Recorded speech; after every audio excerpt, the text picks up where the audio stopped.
Hola, ¿qué tal? ¿Cómo les va? Hoy quiero hablarles de una serie de videos que voy a hacer a continuación sobre la fenomenología del espíritu de Hegel. Voy a hacer en total un video de 3 videos que van a dividir las secciones de la parte que se llama autoconciencia. Como muchos de ustedes saben, la fenomenología del espíritu es un libro muy difícil, de ardua de lectura, y que fue escrito en 1806 y que durante 2 siglos, pasaron por Marx, pero además en el siglo XX ha tenido una influencia muy importante en el desarrollo filosófico. Se me ocurre simplemente dos ejemplares de filósofos fundamentales, o bueno, no sé si llamarlos filósofos, pero que uno es Jean-Paul Sartre, que ha hecho análisis muy sesudos y muy interesantes sobre la dialéctica de las relaciones humanas, y el otro es Jacques Lacan, con su concepción de lo imaginario y con su concepción que deriva de la dialéctica del amo y el esclavo. Todos estos análisis provienen de un texto interpretativo muy importante del ruso Alexandre Koyev, que desarrolló una serie de cursos en la segunda mitad del siglo XX en Francia. Yo en esta serie de videos voy a intentar hacer un desarrollo lo más minucioso y productivo que me sea posible.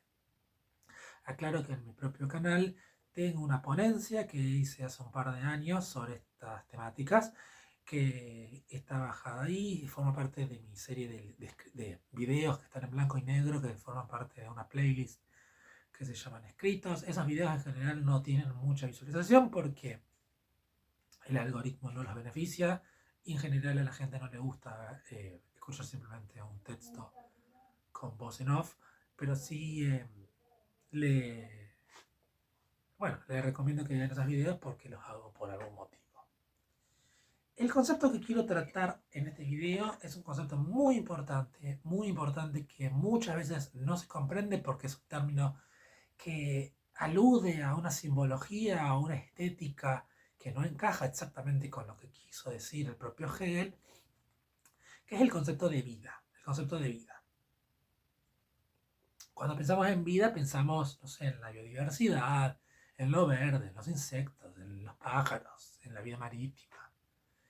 No sé en qué pensamos, no sé en qué piensa usted cuando yo le digo vida. Probablemente piensa en una estética de lo verde o de lo natural. Sin embargo, el concepto de vida es muy interesante en Hegel y muy importante para entender los desarrollos posteriores. El ejemplo que a mí se me ocurre en esta primera instancia es el concepto de la familia. Quiero decir,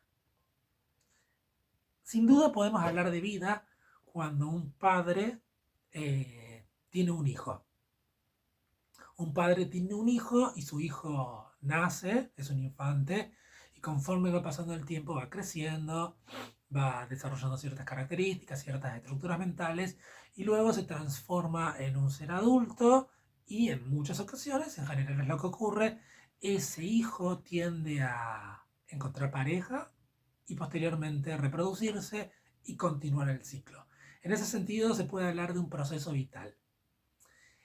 Ese es el sentido que Hegel está pensando cuando habla de vida. La vida como devenir, la vida como proceso. Pero lo interesante que hay que tener muy en cuenta es cuál es la delimitación objetiva, no me refiero a una cuestión epistémica, sino objetiva en términos de autonomía del objeto con respecto al padre y con respecto al hijo. Es decir, ¿dónde termina el padre y dónde comienza el hijo? Lo que sucede es que se da una suerte de fenómeno líquido donde no hay delimitación entre lo que es uno y lo que es el otro. En cierta forma, a ese concepto es lo que Hegel va a llamar vida. Entonces, esto claramente puede interpretarse en términos de biodiversidad o de biología. Por ejemplo, si uno está en un ecosistema, en una selva, y observa, no sé, la tierra negra, los insectos en el suelo, los hongos, los líquenes, los árboles, los animales superiores, las aves, todo eso es un conglomerado, un ecosistema al que llamamos vida. De tal forma que incluso desde la ciencia positiva, desde la ciencia actual, contemporánea, podemos pensarlo en términos de ecosistema, de elementos interrelacionados en un sistema dinámico. Esos elementos interrelacionados en un sistema dinámico, si uno los considera con cierta abstracción, no autonomizante, si uno no clasifica la especie como cosa en sí, como en sí independiente, sino que lo observa en un conjunto, aparece una serie de relaciones o interrelaciones unas con otras. Este concepto de vida, se darán cuenta, es absolutamente fundamental para entender mi relación con los otros. Así que ya lo vamos a ver en un video posterior. Pero cuando yo hablo de la dialéctica del amo y del esclavo, cuando yo me coloco en esa situación de dominio, de imposición de una subjetividad sobre la otra, que uno se va a constituir en amo y la otra situación en esclavo, lo que acontece es precisamente este concepto de vida, donde mi subjetividad no está disociada tajantemente por la subjetividad del otro, sino que con polaridades formamos parte de una misma, digamos, sustancia. Esto es muy importante para entender a qué estamos llamando vida. Bueno, el texto, que es muy breve, es ¿cómo es? Angustiantemente breve y muy difícil de leer, empieza con un raconto, con una síntesis de lo que se hizo en la sección anterior de la certeza sensible, no de la certeza sensible, de la conciencia. Entonces, lo que dice Hegel es que en la sección anterior, lo verdadero era distinto para la conciencia. ¿Qué significa que lo verdadero sea distinto para la conciencia? Yo lo he dicho muchas veces en otros videos, que lo que acontece en esta parte de la conciencia, en la sección A, es la etapa empirista del espíritu. Es decir, el momento donde el sujeto se opone pasivamente a un otro y lo intenta conocer pasivamente. Así como el empirismo quería desarrollar observaciones desprejuiciadas para poder acceder a la cosa. Y el empirismo habla de impresiones y luego de ideas. Las ideas derivan de las impresiones y habría como una especie de continuidad entre la cuestión sensible de la percepción, eso es lo que Hegel va a llamar la cosa con propiedades, la percepción, donde habría una captación de la cosa y uno la redirigiría a sí mismo y la transformaría en enunciados observacionales, en un sentido más epistémico contemporáneo, o en ideas en el sentido empirista. Este objeto, este esto sensible, esta cosa, esta fuerza, aparecen como un para otro. Aparecen en una primera instancia como un en sí, pero en un determinado momento de su viaje, la conciencia o el espíritu se da cuenta de que estos objetos son un en sí para otro.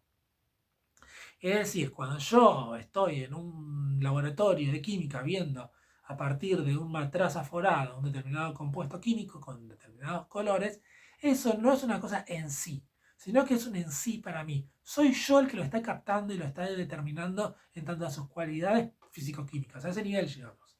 Es un en sí para otro. Y cuando llegamos a esta etapa, llegamos a la etapa de la autoconciencia, donde la experiencia de este otro se vuelve la conciencia misma. Es decir, acontece lo que Fichte llamaba la tautología del yo soy yo. Es decir, la naturaleza, el mundo exterior no es otra cosa más que un espejo de mí mismo. El mundo soy yo mismo. Y estamos de lleno en el idealismo. Entonces, llamamos concepto a este, digámoslo así, en realidad Hegel lo llama en sí, pero yo lo llamo para sí pensando en esta terminología sartreana. El para sí, es decir, la naturaleza humana, mejor dicho, la realidad humana, es un para sí, es el concepto.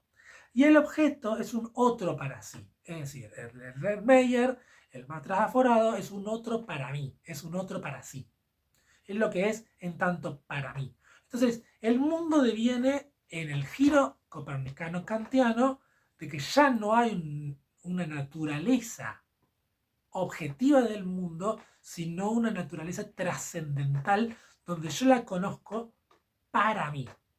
no es un idealismo ingenuo en el sentido de platónico, no es un realismo, mejor dicho, un realismo no es un empirismo en el sentido humeano, es un idealismo trascendental en sentido kantiano. Sin embargo, Hegel claramente no concluye ahí sus investigaciones.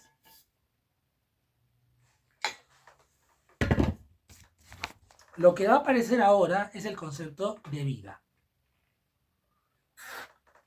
Y lo interesante es que este saber del otro ha desaparecido. Este otro se convierte en mí mismo. Entonces, si este otro es mí mismo, todo soy yo, digámoslo en términos un poco ajenos a cómo lo plantea Hegel, pero sí, sería como una especie de solipsismo. Sería como que la totalidad de la realidad soy yo. Hegel va a tratar esta cuestión de la autoconciencia cuando un otro me intenta negar, que lo vamos a ver en la dialéctica del ama y el esclavo. Pero todavía eso no sucede. Todavía no hay otra conciencia subjetiva que me niega y que yo intento conquistar. Lo que sucede en este momento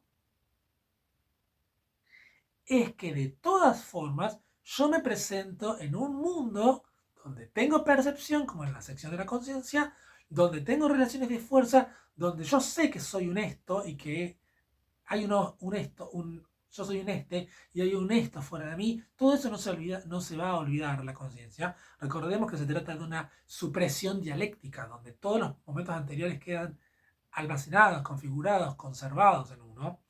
Lo que va a aparecer es que el mundo, la naturaleza, se va a aparecer como un reflejo de mí mismo. Entonces, claramente, digámoslo así en sentido común, yo soy un cuerpo, yo soy una cosa que está en un mundo que me es ajeno, que me es hostil, que me es indiferente, que me es apetitivo. Ese mundo se va a presentar como un mundo al que yo deseo. Y ese deseo se puede constituir en dos realidades, mejor dicho, en dos dimensiones. El objeto, lo que yo deseo, por ejemplo, yo tengo este mate, lo deseo el contenido de este mate y lo tomo.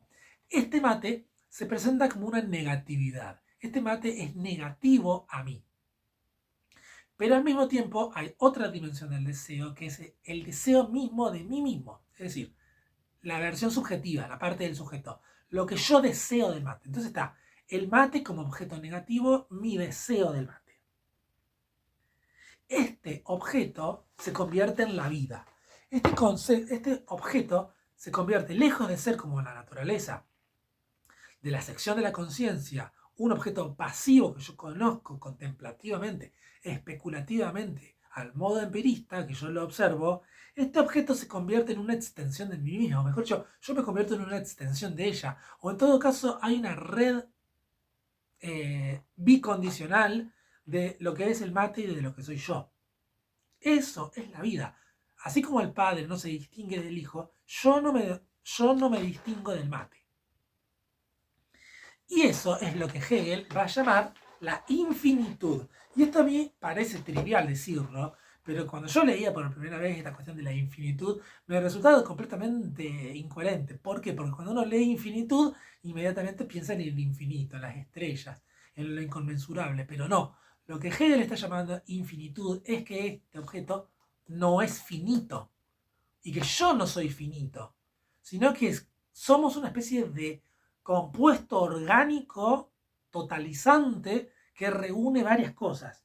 El problema es que esta cuestión líquida, donde no hay una definición, donde somos infinitos, sí tiene polaridades. Evidentemente la conciencia no ha dejado de ser una cosa, no sé cómo llamarlo en este momento, pero no ha dejado de ser una verdad, no ha dejado de ser una actividad, digamos, autónoma. El problema es que en este momento dialéctico no se puede pensar como una cosa autónoma, sino que está de algún modo absorbido por el entorno, así como en el ecosistema de la selva. Lo que sucede es que uno se convierte en un proceso de deseos. Y en este proceso de deseos, la vida se desenvuelve. Pensemos nuevamente este proceso como el salto generacional. El abuelo, el padre, el hijo, cómo se va constituyendo la vida progresivamente. Bien, lo que acontece básicamente, y esto lo va a explicar Koyev, es que el sujeto desea cosas. Y cuando desea cosas, su deseo de ese objeto negativo consiste en suprimirlo. Yo lo que deseo es suprimirlo. Cuando yo tomo el mate, lo que hago es suprimir el mate, aniquilo el mate, lo elimino. Elimino el mate y lo constituyo en parte mía. Ese mate se constituye en parte mía. Entonces yo tengo algo que me produce angustia, que es la experiencia de la autonomía del objeto. La autonomía del objeto me descentra, me descoloca, me saca fuera de mí, me produce una relación estática. Que yo desee algo que no proviene de mí, que yo no sea autosuficiente, que yo no sea autónomo, me produce angustia. Yo deseo aniquilar el objeto. ¿Y cómo lo aniquilo? Lo devoro, me lo como, lo asimilo. El problema es que esta eliminación del objeto que yo devoro y yo como, que es un objeto, me deja insatisfecho. Y cuando me deja insatisfecho, lo que sucede es que yo deseo otro objeto. Por ejemplo, tomarme otro mate. Así hasta la saciedad. Pero la saciedad nunca es constante, sino que la saciedad, al otro día, me hago otro termo de mate. Lo que va a necesitar la autoconciencia es que el objeto se niegue a sí mismo. Es decir, que el en sí negativo tiene que ser para otro lo que éste es. Lo digo de vuelta. El en sí negativo tiene que ser para otro lo que éste es. ¿Qué significa eso? Que yo necesito que el objeto no se destruya, permanezca, pero no permanezca de una forma autónoma, sino que permanezca como algo que es sí misma, pero al mismo tiempo está para mí. La única forma que va a encontrar Hegel de solucionar esto es con la presencia de un prójimo. Un prójimo es otra autoconciencia que se niega a sí misma y que me reconoce sin destruirse. Y ahí entramos en la dialéctica del amo y del esclavo o del señor y de la servidumbre. Esto es básicamente lo que quería decir en este video, que son los primeros...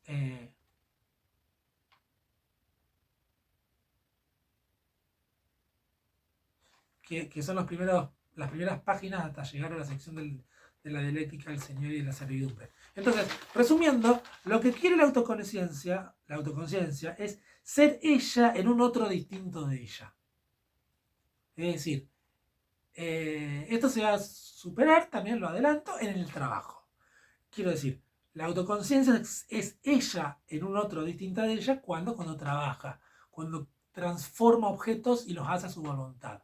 Para que esto suceda, primero va a tener que ser esclavo. Pero bueno, lo dejamos por ahora. Así. Bueno, otra de las cosas que quería decirle, si les gustaron este video, si les gustó, si a quien oye esto le gusta este video, le pido por favor que dé like, que se suscriba si es que desea tener más contenido mío.